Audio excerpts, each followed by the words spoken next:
नमस्कार दोस्तों। कहते हैं सफलता किस्मत से नहीं बल्कि अपनी मेहनत से हासिल की जाती है। हम अपनी किस्मत में सफलता का चैप्टर खुद ही लिखते हैं, इसे कोई दूसरा हमारे लिए नहीं लिख सकता।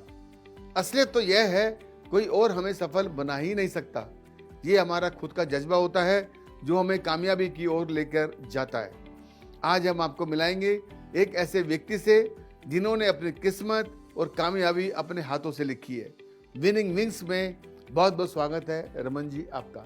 बहुत बहुत धन्यवाद। ये मेरे लिए बड़े सौभाग्य की बात है कि आज मुझे इस एपिसोड का हिस्सा बना। रमन जी, आपने हमारे इस तरह के एपिसोड बहुत देखे होंगे और आज जो है आप इसका खुद का हिस्सा बने हैं, तो कैसा फील हो रहा है आपको? मैं बहुत गौरवान्वित महसूस कर रहा हूँ आज के इस सिचुएशन को देख के कि हमने जो शुरुआत करी थी उसमें और आज में जो ये डिफरेंस है, मैं इसको शब्दों में बयान नहीं कर सकता। वेरी गुड, बहुत बढ़िया। रमन जी, एक चीज़ देखिए, हालांकि बहुत लंबा समय हो गया कंपनी में आपको साथ काम करते हुए और हालांकि हम एक दूसरे को समझते हैं, देखिए हमारे ऑडियंस जानना चाहेंगे आपकी जर्नी के बारे में कि आपने सकरने के साथ कैसे शुरुआत की, कब से शुरुआत की और क्या नाम है, आपकी लाइफस्टाइल कैसे रही, पढ़ाई कहाँ से की आपने? मेरा जन्म बिहार के मधुबनी डिस्ट्रिक्ट में मधुरा गांव में 1980 में है मेरा बाय बर्थ। मेरी स्कूली शिक्षा गांव में ही हुआ। उसके बाद मैंने कॉलेज झंझारपुर में किया, ललित नारायण जनता महाविद्यालय वहाँ से किया। उसके बाद कुछ ऐसी समस्याएं उत्पन्न हुई जिस वजह से मुझे दिल्ली आना पड़ा। लोग कहते हैं खाली जेब और भूखा पेट इंसान को सब कुछ सिखा देता है। उसी मकसद को लेते हुए हम दिल्ली आए अपने चाचा जी के साथ, और मुझे नहीं पता आज मेरा वो क्या हेल्प कर रहे हैं नहीं कर रहे हैं, लेकिन मैं आज जहाँ भी हूँ उनके वजह से हूँ। इसके लिए मैं अपने चाचा जी को भी धन्यवाद करना चाहता हूँ, क्योंकि आपने जो ये प्लेटफॉर्म दिया है आज जहाँ पे हमें, तो इस पे उनका नाम आना बिल्कुल ज़रूरी है हमारे लिए, क्योंकि आज मैं उन्हीं की वजह से यहाँ पे स्टार्टिंग वहाँ से हुई है, तो स्टार्टिंग वहीं से हुई है। तो रमन जी, जैसे मान लिया आप मार्केटिंग देखते हैं और लंबे समय से यहाँ काम कर रहे हैं, तो मार्केटिंग में अपने आप को कितना सफल मानते हैं कि भाई मेरे 26 साल करीब हो गए हैं इस कंपनी को ज्वाइन किए हुए, तो कितना सफल मानते हैं आप? सफलता का कोई परिभाषा नहीं है अगर देखा जाए तो, क्योंकि हर दिन कुछ न कुछ नया चीज़ मुझे सीखने को मिला है मार्केट के अंदर। और इस कड़ी में कि जो मैं यहाँ रहते हुए सीखा है, इसका मैं शब्दों में तो बयान नहीं कर सकता, क्योंकि जिनसे सीखा है उनके अंदर तो ऐसी बहुत सी चीज़ें हैं कि अगर इंसान थोड़ा सा भी पार्ट लेके चले तो कामयाब हो जाएगा। अच्छा, जो आपने सफलता की परिभाषा जैसे बताई, नेचुरल नो डाउट कि सफलता की कोई परिभाषा नहीं है, तो जैसे जो चैलेंज आए आपको यहाँ तक पहुँचने में जर्नी में, वो चैलेंज को कैसे क्रॉस करते करते आगे बढ़े? क्या क्या मेन चैलेंज रहा होगा? इस दरमियान बहुत सारी चैलेंजेस थी। जब हमने शुरुआत करी सकरने की, ये 2003 में हम लोगों ने शुरुआत करी, तब हम लोग को 4-5 लोगों के साथ इस व्यापार को शुरुआत करा था। 5 लोगों की टीम होती थी। 5 लोगों की टीम होती थी, जहाँ पे हम शाम को डेली मिलते थे और चर्चा करते थे कि आज हमारा टारगेट क्या है। उस टाइम हम लोग मंथली टारगेट सेट नहीं करते थे, डेली का टारगेट सेट करते थे कि आज ये करना है, कि आज ये करना है, और शाम तक हम सब मिलके करके आ जाते थे। तो इसमें बहुत सी चीज़ें सीखी है। हमें स्टार्टिंग थी मार्केट के अंदर, हमें अपने नाम को लाना था प्रोडक्ट के साथ साथ, तो काफ़ी एफर्ट्स थे जो हम लोगों ने शुरुआती दौर में किए। तो जो डेली का टारगेट था जो पूरा करते थे, तो ऐसा क्या करते थे वो टारगेट शाम को पूरा कर लेते थे? शुरुआत में हम लोगों ने ये अपनी तैयारी करी थी कि हमारे प्रोडक्ट को कोई कस्टमर क्यों लगाएगा। अब कस्टमर तक पहुंचाने के लिए जो रास्ते थे, दुकानों पे जाते थे हम, दुकानों पे जाने के बाद दुकानदार कोई स्वीकार नहीं करता था स्टार्टिंग में। मैं बात करूं तो आज में और उस टाइम में जमीन और आसमान का फ़र्क है, आकाश पाताल का फ़र्क है, क्योंकि लोग पानी भी नहीं पूछता था।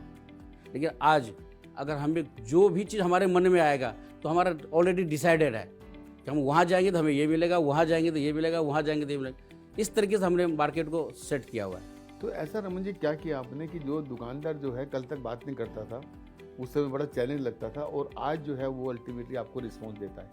सर, उस टाइम जो आपने सिखाया था हमें कि कमाओ पुत सबको चाहिए, तो मैंने अपने मन में, अपने जहन में एक चीज़ बांध लिया था, अगर मैं सामने वालों को कमाई का रास्ता बना के दे दूं तो मेरा वैल्यू ऑटोमेटिक करेगा। उसको प्रॉफिट होना चाहिए, उसको प्रॉफिट होनी चाहिए, उसकी ग्रोथ होनी चाहिए। बिल्कुल बिल्कुल बिल्कुल, उसकी ग्रोथ होनी चाहिए। कमो पुत बन के आप जहाँ भी रहेंगे वो आपका इज्जत भी करेगा और आपका वैल्यू भी करेगा। कई लोग इस दरमियान शुरुआत में आए, बहुत से लोग नहीं आते थे। हम डेली शाम को आते थे वापसी, सर आपको बताते थे कि ये दुकानदार कह रहा है अपने मालिक को बुलाओ। आपने मुझे एक पॉइंट दिया था, आज से तू इस कंपनी का मालिक है। ओनरशिप की। एक्चुअली हम शुरुआत से गांव से आए हुए थे तो हमें बहुत सारी चीज़ें की नॉलेज नहीं थी, लेकिन एक विजन था कि हमें कामयाब होना है, ये करना है। और हमें इतना ही पता था कि आज तक कोई भी ऐसी नॉलेज नहीं बटी है जिसमें ये लिखा हो कहीं कि काम नहीं करना पड़ेगा और सफल हो जाओगे। जब सभी ने कहा कि काम करना पड़ेगा तो सिर्फ ये काम करने की जो कला थी वो मैंने अपने अंदर हैबिट में डाल ली कि करके आना है। कैसे करना है पता ही नहीं था, लेकिन फिर भी करके आना है। तो इस जर्नी के अंदर रमन जी अपने रोल मॉडल किसे मानते हो आपके, भाई मैंने यहाँ से सीखा है? जो मेरे जन्म दिए मेरे माता पिता, उनके बाद मेरे कर्म के पिता अशोक गुप्ता जी हैं। 2003 से 2005 तक काफ़ी मेहनत करने के बाद मुझे ऐसा लगा कि मुझे अशोक जी की तरह बनना है। अब अशोक जी की तरह बनना है तो फिर अशोक जी के अंदर क्या ऐसी क्वालिटी है जिसको अपने अंदर उतारना है। इस दरमियान मैंने देखा कि अशोक जी के सामने कोई चुनौती है ही नहीं। चुनौती कोई नहीं है, कोई चुनौती नहीं है, क्योंकि मुझे पता है, अगर मैं साधारण से भाषा में बताऊं तो मैंने अशोक जी का नाम ही ब्रूफन टैबलेट रखा हुआ है। सर दर्द हो ब्रूफन खा लो, ठीक हो जाएगा। पेट दर्द हो, ठीक हो जाएगा। हाथ दर्द हो, ठीक हो जाएगा। यानी कोई भी परेशानी है ही नहीं कोई भी जिसका हल उनके पास ना हो। तो ये जो पॉजिटिव एटीट्यूड उनसे मैंने जो सीखा है, ये काफ़ी मेरी ज़िंदगी में काम आया है। और ये पॉजिटिव एटीट्यूड से आज की तारीख में अगर मैं परिवार में भी देखता हूँ तो मुझे इसका काफ़ी हेल्प मिला है। तो फैमिली में यूज़ करते हैं, काफ़ी हेल्प। फिर मैंने देखा कि इनके अंदर अगर इनके जैसा बनना है तो इनके अंदर एक एक चीज़ को कवर कर लो। तो मैंने सबसे पहले तो ये पॉजिटिव एटीट्यूड कवर किया। उसके बाद मैं देखा कि हम लोग लेट आते थे ऑफिस में, वो सुबह आके ऑफिस में खोलते, ताला लगाते, ताला लगा के जाना और ताला खोलना उन्हीं का काम था। जो हमारे यहाँ के डोमेस्टिक हेल्पर, जो हमारे प्यून थे, वो 10 बजे आते थे, वो 8:30 बजे आके बैठ जाते थे। फिर मैंने सीखा कि क्यों ना हम समय से पहले, अगर हम अपने समय से पहले जाएं और अशोक जी से पहले जाके खड़ा हो जाऊं। मैंने ऐसा किया। टाइम को समझा आपने? टाइम को समझा। लक्ष्य एक ही था कि काम करना है, कैसे करना है इसके लिए सामने बैठे ही थे। फिर मैंने देखा इतनी सिंपलिसिटी थी उनके अंदर। मेरे मोटरसाइकिल पे बैठ जाते। पहले मैं 2880 एक स्कूटर थी प्रिया, आपकी खुद की चली हुई थी, मैंने उसको चलाया था। तुम्हें नंबर भी याद है? यस सर, वो DAD 2880 है। वो मेरी पहली गाड़ी थी जिसमें मैंने सीखा और उसी को चलाया भी। उसको चलाना सीखा? जी जी जी। तो उस स्कूटर पे बैठ के आप चले जाते थे। फिर हम सोचते थे इतने बड़े आदमी हमारे साथ मोटरसाइकिल पे बैठ के चले जाते हैं, स्कूटी पे बैठ के चले जाते हैं। तो अपने आप को डाउन टू अर्थ रखना है। फिर मैंने कुछ दिनों के बाद इस पे अमल किया कि ये सारा चीज़ मैंने देखा कि ये इनके नाम के अंदर ही छुपा हुआ है। जैसे मैंने कहा attitude A, simplicity S, H हो गया हार्ड वर्क, O से एक्स्ट्राऑर्डिनरी हो गया और K नॉलेज हो गया। मैंने कहा जिस व्यक्ति ये अपने नाम के अंदर सब कुछ समाये हुए हैं। अरे वाह, अच्छा। तो मैंने इसी को अपने रोल मॉडल के रूप में अपना लिया कि अगर मैं भी यही सारा काम करूंगा तो मेरी भी पोजीशन बढ़िया बन सकती है इस कंपनी में। तो इन सब चीज़ों का फ़ायदा क्या मिला टोटल? ये सब किया हमने, तो एटीट्यूड भी पॉजिटिव रखा, घर पे भी इस्तेमाल किया, ऑनेस्टी भी रखी, हार्ड वर्क भी रखा, ठीक है। अल्टीमेट इसका बेनिफिट क्या हुआ? इसका बेनिफिट ये हुआ कि मैं चप्पल में आया था बिहार से और आज मैं कार पे चढ़ के बिहार जाता हूँ। तो ये बीच का जो सफ़र रहा, ये सिर्फ ये 5 वर्ड ने हमें यहाँ तक पहुँचाया है। मतलब बहुत डीप फॉलो किया और डीप फॉलो करने के बाद इम्प्लीमेंट किया। बिल्कुल जी बिल्कुल। तो रमन, इसको आगे कैसे लेके जाना चाहते हैं? अभी कहाँ देख रहे हैं अपने आप को? अगर मैं बात करूँ तो इस पिछले 26 साल के जर्नी में मैंने 3-4 स्टेट को डेवलप किया। अब ये यहाँ की जो NCR का एरिया है ये हमारा कंप्लीट हो गया, नॉर्थ इंडिया कंप्लीट है। अब हम इसको ईस्ट इंडिया की तरफ जा रहे हैं। ईस्ट इंडिया के अंदर 8 स्टेट है, जिसमें से बिहार है, झारखंड है, बंगाल है और आसाम है, जिसको हमने अभी रिसेंटली चालू किया है। अगर मैं बात करूँ तो बिहार 2 साल से भी चल रहा है और एक ठीक ठाक पोजीशन में है, जिसको अगले 2 साल के अंदर मैं ये मानता हूँ कि मेरे जो यहाँ डेवलप करा हुआ है एनसीआर के अंदर, उसके बराबर ले जाऊँगा। तो रमन जी, जैसे सकन्नी के प्रोडक्ट जो हैं थोड़े महंगे रहते हैं हमेशा, ठीक, और बिहार का जो मार्केट साइज है उनको हमेशा लगता है कि हमें सस्ता माल चाहिए, तो उस केसेस के अंदर कैसे इसको मैनेज करते हो, कैसे इसको हैंडल करते हो? मुझे शुरुआत में ऐसा लगा कि चैलेंजेस आएंगे, लेकिन बिहार में जाके मैंने बिहार को भी अंदर से जानने की कोशिश करी। फिर मेरे एक साथी दीपक नाम का जुड़ा हमारे साथ, और आपस में डिस्कस होते हुए पता चला यहाँ बुलेट गाड़ी बहुत बिकती है, मोटरसाइकिल जो महंगी है। बुलेट सबसे महंगी है अगर मैं बात करूँ मोटरसाइकिल के रेंज में, और बुलेट सबसे ज़्यादा बिकती है महंगी होने के बावजूद भी। तो जब बुलेट बिक सकती है तो हमारा प्रोडक्ट क्यों नहीं बिकेगा? और हम लोगों ने जब इतना काम किया हुआ है प्रोडक्ट के ऊपर, क्वालिटी में कोई समझौता नहीं है, ब्रांडिंग अवेयरनेस इतनी हमारी हाई है, फिर हमने एक एक करके जगह जगह पे इस मटेरियल को प्लेस किया। उसके साथ साथ हमारे कारीगर भाई भी लोग इसमें साथ दिए, क्योंकि बहुत सारे कारीगर जो गांव से हैं यहाँ पे काम करने के लिए आते हैं, वो सब जानते थे इस प्रोडक्ट को ऑलरेडी, और वो धीरे धीरे वहाँ पे लगाना शुरू किए। आज बिहार में नंबर 1 पोजीशन पे हमारा पीओपी बिकता है। अच्छा जी, लेकिन मेरा लक्ष्य है कि 100% कैसे बिके, इसके ऊपर हम काम कर रहे हैं। Very good. अच्छा रमन जी, एक चीज़ हो रहा है, जैसे मान के चलिए सकन्नी कंपनी नॉर्थ इंडिया में काम करती है और बिहार में तो अभी कुछ सालों से शुरू किया है, और उससे पहले कुछ प्रोडक्ट जो है कुछ कंपनियों ने अपनी पकड़ बना रखी है, उसके बीच में कैसे आपको लगता है कि मैं जगह बनाऊंगा? बिहार के अंदर बहुत सी कंपनियां हैं जो हमारे लाइन में हैं, जो काम कर रहे हैं, लेकिन हमारी जो काम करने की स्पीड है वो कहीं ना कहीं उनसे अनमैच्ड है, और यही स्पीड हमें इस काम को आगे बढ़ाने में साथ दे रही है। तो तेज स्पीड रखा हुआ है। यस सर, उनसे आगे निकलना तो तेज चलना ही पड़ेगा। तो तेज चलेंगे तो हम जो है एक लेवल पे लाके बिल्कुल कोई ऑप्शन ही नहीं है, लेके आ पाएंगे। बिल्कुल ऑप्शन ही नहीं, कोई नहीं है। बिल्कुल सही है। और एक कहावत है कि अगर आप अकेला चलेंगे बहुत दूर नहीं चलेंगे, और साथ में लोगों को लेके चलेंगे तो काफी लंबा चलेंगे। तो हमने यही काम किया डीलर को बना के। तो जो आपके डिस्ट्रिक्ट हैं, इस टोटल डिस्ट्रिक्ट में कितने लोग अभी जुड़ गए हैं आपके साथ, कितनी स्ट्रेंथ है? हर शहर के जो नामचीन व्यक्ति हैं अपने फील्ड के, पेंट के लाइन के, क्योंकि हमारा जो प्रोडक्ट है ये हमारा बेस प्रोडक्ट है पेंट का। अगर हमारा सकरनी का प्रोडक्ट, किसी भी पेंट के दुकानदार को अगर अपने पेंट की सेल बढ़ानी है तो ये करना तो सकरनी का प्रोडक्ट रखना होगा, क्योंकि हमारा प्रोडक्ट बेस कस्टमर है। हम लोग कस्टमर के ऊपर काम करते हैं। पीओपी लगेगा, उसके बाद ही पेंट पुट्टी लगेगा। तो हर व्यक्ति के लिए हमारे प्रोडक्ट जरूरी है। तो मुझे एक और सवाल आ रहा मन में कि जैसे ये इतना बड़ा सिस्टम बनाया आपने, इतना बड़ा नेटवर्क बनाया और इतना कॉन्फिडेंट है कि यार हम बिहार के अंदर अपने प्रोडक्ट को नंबर 1 बना पाएंगे, ठीक, तो ये सारा कुछ करने के बाद कोई लाइफ में कोई मलाल रहा हो कि यार मुझे अगर ये चीज़ मिलती तो मैं ये कर लेता? मुझे ऐसा फील आ रहा है कि अगर मैं यहाँ नहीं होता तो शायद मैं यहाँ तक पहुँच नहीं पाता। ओह अच्छा, मुझे ये मलाल है। ये सही डिसीजन हुआ है। ये हमारा सही डिसीजन था, और 26 साल की जर्नी में बहुत सी जगह से हमारे पास ऑफर आए। अगर मैं बात करूं तो 2005 में मेरे पास 50,000 सैलरी की ऑफर थी। उस टाइम मैं इस सिस्टम में 6,000 की नौकरी करता था। तो बातों बातों में जो हमारे एमडी मोहित अग्रवाल जी हैं, उन्होंने कहा रमन जी चलिए मैं आपके साथ इंटरव्यू देखूंगा कैसा होता है इंटरव्यू, क्योंकि वो भी नए नए थे, पढ़ के आए हुए थे, तो उनको भी नहीं आइडिया था। तो उनके सामने हम लोगों ने बसंत बिहार में जाके इंटरव्यू दिया था। अच्छा, तुमने दिया था इंटरव्यू? यस सर, मैंने इंटरव्यू दिया था उनके सामने? उनके सामने। अच्छा, तो उस इंटरव्यू के बाद अगर मैं बात करूं, क्योंकि मैं पैसे पे कभी भी फोकस नहीं किया। पैसे तो अपने आप आ जाएंगे, क्योंकि मुझे मेरी जो ज़रूरतें थी वो यहाँ से पूरी हो रही थी, कभी किसी चीज़ की कमी नहीं पड़ी। इसलिए मैंने अपने आप को बिल्कुल फोकस सेट कर रखा था, क्योंकि मुझे अपनी मंजिल को हासिल करनी थी। तो ये मुझे करना है, ये नहीं यस करना। सर। तो मुझे ये सारी जो एक्टिविटी हम लोग करते हैं तो इसके अंदर फैमिली को कितना टाइम दे पाते हैं?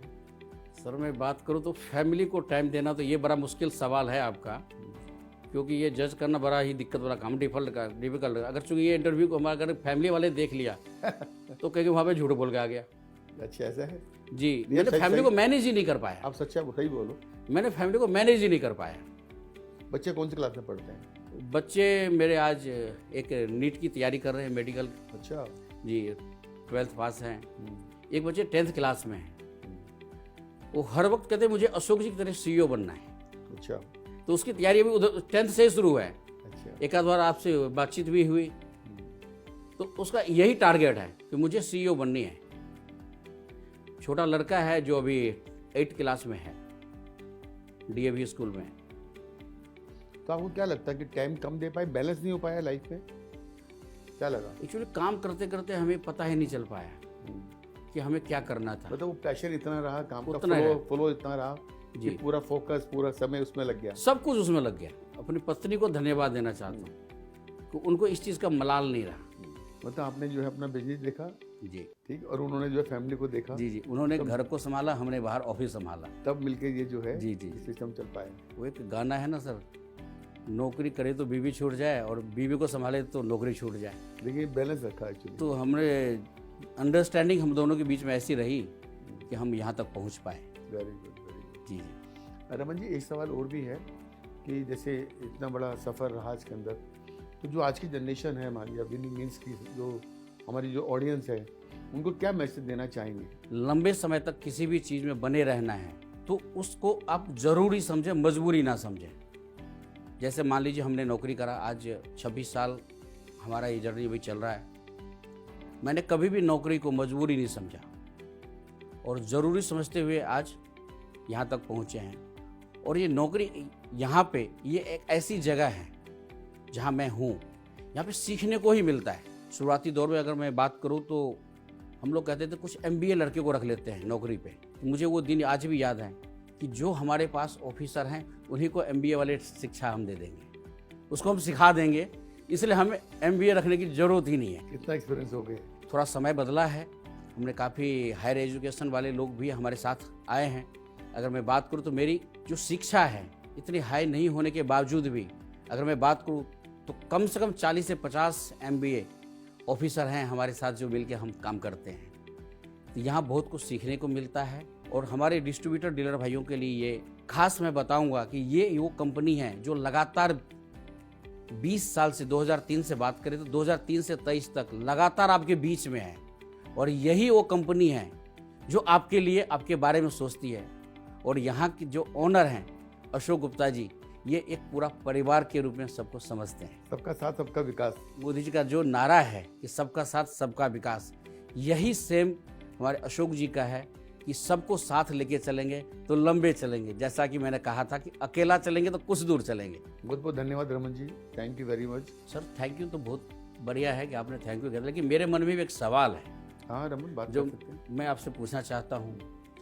आज मार्केट का दौर बहुत बदल गया है। अगर मैं बात करूँ तो 20 साल में और आज में बहुत डिफरेंस आ गया है। बहुत सारी चुनौतियाँ हैं, बहुत सारी दिक्कतें हैं। मैं चाहता हूँ कि कुछ टिप्स आप हमें दें, हमें बताएं, ताकि हम अपने कस्टमर को, अपने डीलर डिस्ट्रीब्यूटर को अपने साथ बांधे रखें। रमन, ये बिल्कुल सही सवाल है। और जैसे कि अभी ये बातचीत के दौरान अभी आपने बताया कि हमारे जो डीलर हैं वो एक ही बात समझता है कि मेरे को फ़ायदा कैसे होगा। जी अगर हम ये समझ लेते हैं कि उसको बेनिफिट कैसे मिलने वाला है, हम एक अच्छी क्वालिटी उसको दे सकते हैं। हम एक कमिटमेंट्स ध्यान रखिएगा हमेशा। जी अगर आपने कोई कमिटमेंट किया है तो वो पूरा होना बहुत ज़रूरी है। जी ज़्यादातर कंपनी क्या करती है, कुछ कमिटमेंट कर लेती है या ओवर कमिटमेंट कर लेती है, वो पूरा नहीं होता है। जी और जिसकी वजह से जो है उसका फेथ वो डगमगाता है।